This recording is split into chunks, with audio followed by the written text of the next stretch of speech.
देखो आज हम जो पढ़ने वाले हैं यूनिट सेकंड के अंतर्गत आपका आता है ई कॉमर्स, जिसको हम बोलते हैं इलेक्ट्रॉनिक कॉमर्स।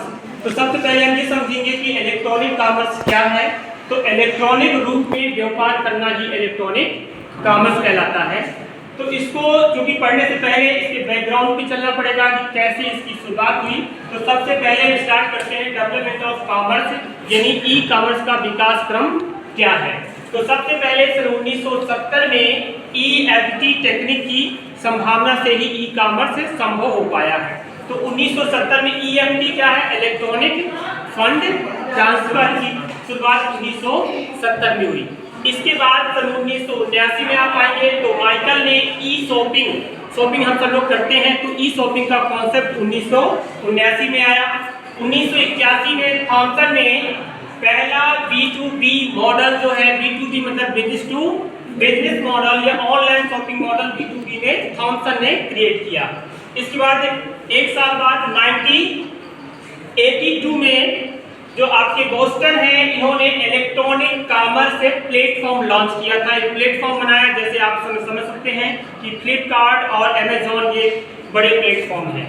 1992 पर बुक स्टॉक अनलिमिटेड करके एक प्लेटफॉर्म लॉन्च किया गया। उस समय इस साइट का नाम था www.books.com और आज इसका नाम जो हो गया वो बदल गया है। आज इसका www.novis.com करके इस साइट का नाम हो गया है। तो उस समय कह सकते हैं कि किताबों के लिए मार्केट प्लस सबसे बड़ा हब या सबसे बड़ा एक कह सकते हैं प्लेटफॉर्म जो है वो bookstock.unlimited.com के नाम से था।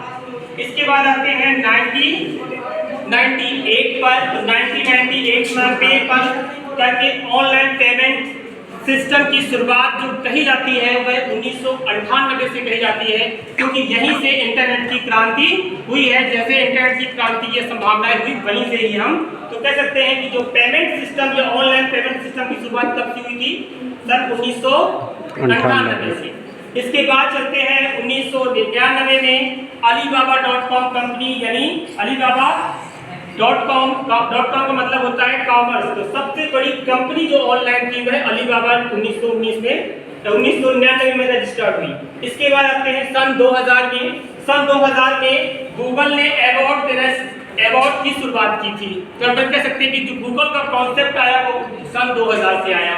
फिर इसके बाद चलते हैं और भी बीच में आविष्कार होते रहे या बीच में कुछ मॉडिफिकेशन होते रहे ई कॉमर्स के पर्पस से। पर सन 2009 में ऑनलाइन स्टोर फ्रंट या बिग कॉमर्स की शुरुआत हुई सन 2009 में। 2005 में भी कुछ हुई थी, पर उतना मेन पॉइंटों पर अपन जिक्र कर रहे हैं। इसके बाद सन 2011 में यदि हम चलते हैं तो वो है आपका Google wallet online payment system के तहत, यानी गूगल वॉलेट की शुरुआत जो हुई थी सन 2011 में हुई थी। फिर इसके बाद आते हैं सन 2014 में, तो जो आपकी एप्पल कंपनी है, तो एप्पल कंपनी ने एप्पल पे को मोबाइल में यदि आप कह सकते हैं कि मोबाइल में पहला पेमेंट कब से स्टार्ट हुआ, सन 2014 से। वो भी एप्पल मोबाइल में ही पॉसिबल था, क्योंकि सबसे सिक्योर मोबाइल जो माना जाता है तो एप्पल कंपनी का माना जाता है। इसके बाद अपन आते हैं सन 2017 में। सन 2017 में जो इंस्टाग्राम में है, इंस्टाग्राम में भी आप देखिएगा सबसे तगड़ा यदि शॉपिंग होती है तो वो इंस्टाग्राम वगैरह में होती है ना। जो यहाँ पास लड़कियां देखती होंगी उसमें बहुत सारी पोस्ट वगैरह आती रहती हैं साड़ियों के लिए या ऐसे की। मुझे सबसे ज़्यादा यदि आप सकते हैं कि ऑनलाइन यदि प्लेटफॉर्म यूज होता है शॉपिंग के लिए तो कौन सा है, इंस्टा यूज हो रहा है, इंस्टाग्राम। इसके बाद आते हैं सन 2000 में, जिसको हम जियो मार्ट या एक मॉडल का नाम है B2B और B2C। तो जियो मार्ट एक बहुत ही बड़ा प्लेटफॉर्म है जिसकी शुरुआत सन 2000 में हुई थी। और भी बीच में क्रांतियां होती रही हैं, उसको हम बीच में पढ़ते रहेंगे। अब जो भी शुरुआत, जो भी टेक्नोलॉजी, जो भी हमारी चीज ई कॉमर्स में जो संभावनाएं हुई, वो उनके पीछे की लॉजिक ये है कि हमें ये समझना पड़ेगा कि ई कॉमर्स की कौन कौन सी तकनीकियां हैं, किन तकनीकियों के कारण ई कॉमर्स संभव हो पाया। तो ई कॉमर्स को हम देखेंगे तो पहली जो आपकी तकनीकी थी वो थी EDI का मतलब होता है इलेक्ट्रॉनिक डाटा इंटरचेंज। इसकी शुरुआत सन 1980 में हुई थी और यह संभव कब सबसे यूज होता है वो B2B मॉडल में होता है। B2B मतलब बिजनेस टू बिजनेस में होता है। और इसमें करते क्या है कि दो बिजनेसमैनों के बीच क्या किया जाता है, अपने डेटा का आदान प्रदान किया जाता है।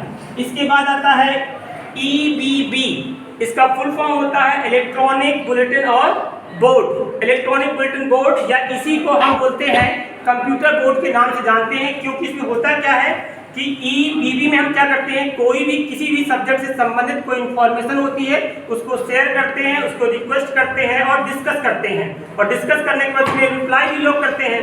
तो एक तरह से कहा जाए कि ऐसा बोर्ड बनाया गया, इसलिए इसको कंप्यूटर बोर्ड के नाम से जानते हैं अपन। इंफॉर्मेशन को शेयर करना, रिक्वेस्ट करना और डिस्कस करना। इसके बाद अगली तकनीकी जो है सबसे इंपॉर्टेंट तकनीकी है EFT। EFT को ही हम बोलते हैं इलेक्ट्रॉनिक बैंकिंग। इलेक्ट्रॉनिक बैंकिंग के नाम से जानते हैं, जैसे आप सभी ने नाम सुना होगा, क्रेडिट कार्ड, डेबिट कार्ड सबके पास होगा, या मोबाइल वॉलेट। इस समय जो आप पेमेंट, डिजिटल पेमेंट करते हो सब मोबाइल वॉलेट से कर रहे हैं आप। तो यहाँ पास इसको ज़्यादा डिटेल्स बताने की जरूरत नहीं है, सभी लोग जानते हैं कि क्रेडिट कार्ड क्या होता है। क्रेडिट कार्ड में क्या कुछ राशि आप बैंक से लेते हैं, निश्चित समय उसे एक महीने के बाद वापस करनी होती है, नहीं करेंगे तो उसमें कोई इंटरेस्ट लगता है या पैसे डबल नहीं लगते हैं।